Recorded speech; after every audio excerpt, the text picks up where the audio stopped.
dès ma jeunesse, j'ai toujours aimé et la littérature et les sujets scientifiques. Et quand j'étais au lycée, je travaillais assez bien dans les deux. Mais dans le système français, vous savez, il arrive un moment où il faut choisir. Et en seconde ou en première, j'ai choisi les sciences.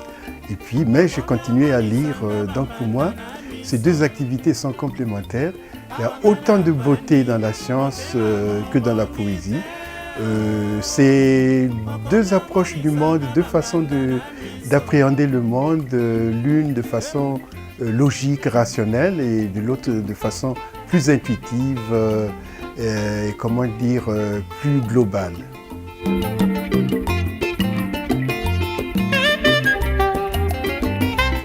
Donc quand j'écris, j'aime le faire sur plusieurs niveaux.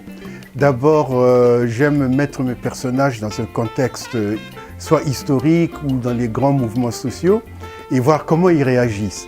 Donc, et mon problème, c'est donc de montrer ce qui est caché, ce qu'on peut, ce que nous vivons tous les jours, mais nous ne voyons pas.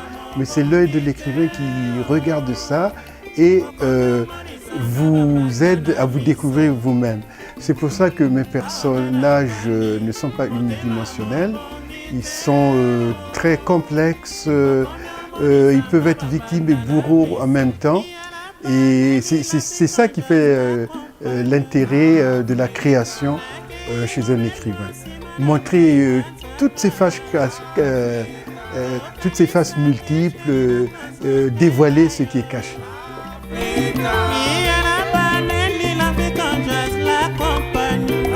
Voilà, aujourd'hui, quand on va en Afrique, on est frappé par la diversité des langues, des peuples, des cultures, des coutumes. On se dit, mais qu'est-ce qu'ils ont en commun? En fait, ce qui unit l'Afrique, disons, c'est leur histoire. L'histoire de l'esclavage, l'histoire de la colonisation, l'histoire de la lutte anticoloniale et puis les problèmes que ces pays ont eu après l'indépendance. Donc ça, c'est vraiment un socle commun à tous ces peuples et c'est là où ils se retrouvent.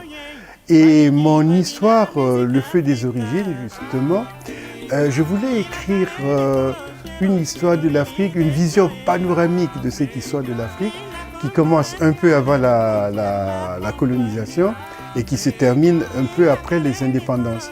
Donc c'est une grande saga historique et voilà, avec le souffle qu'il faut pour raconter une histoire sur à peu près un siècle. J'ai écrit ce roman pendant que je lisais beaucoup de littérature latino-américaine, mais en fait, pour nous, Africains, le réalisme, le magique, tout ça se confond, se côtoie, on passe de l'un dans l'autre sans problème. C'est pour ça que nous avons été fascinés par la littérature latino-américaine de cette époque-là et que mon roman, justement, Le Feu des origines aussi, on retrouve les mêmes choses. La radio. Je me souviens toujours quand notre père a eu sa première radio, c'était le seul qui avait une radio dans le village.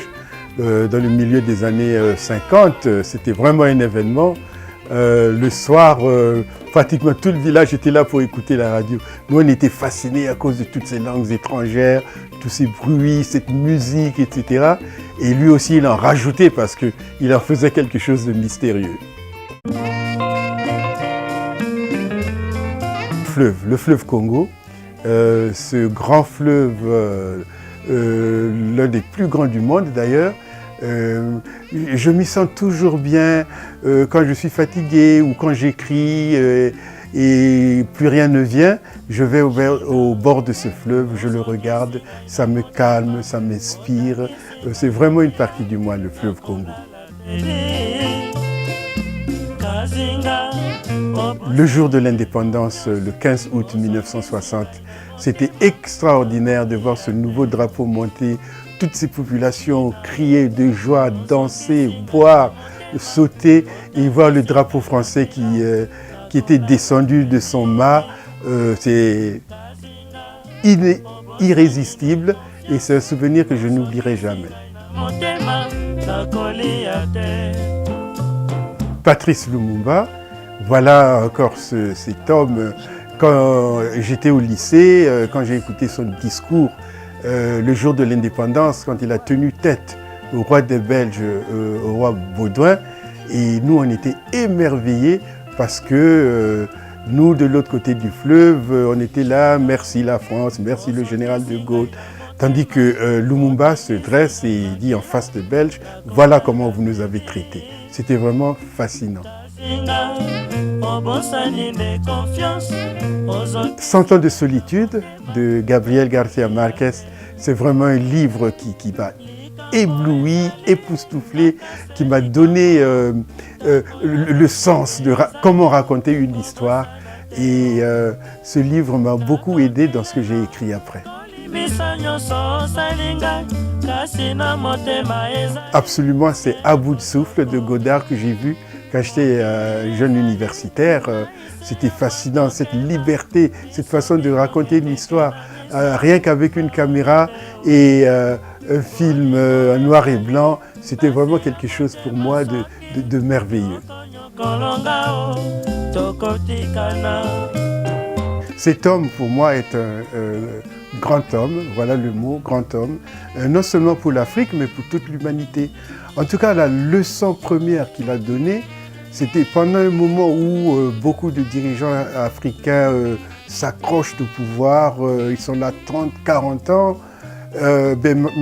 Nelson Mandela, dès le départ, il a dit, écoutez, je suis trop vieux pour diriger un pays comme l'Afrique du Sud, il faut un jeune, mais pour des raisons historiques, j'accepte d'assumer la présidence, d'en assumer la présidence pendant 5 ans et après c'est fini.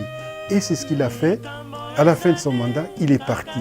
C'était vraiment une leçon de courage politique et ça fait l'honneur de l'Afrique.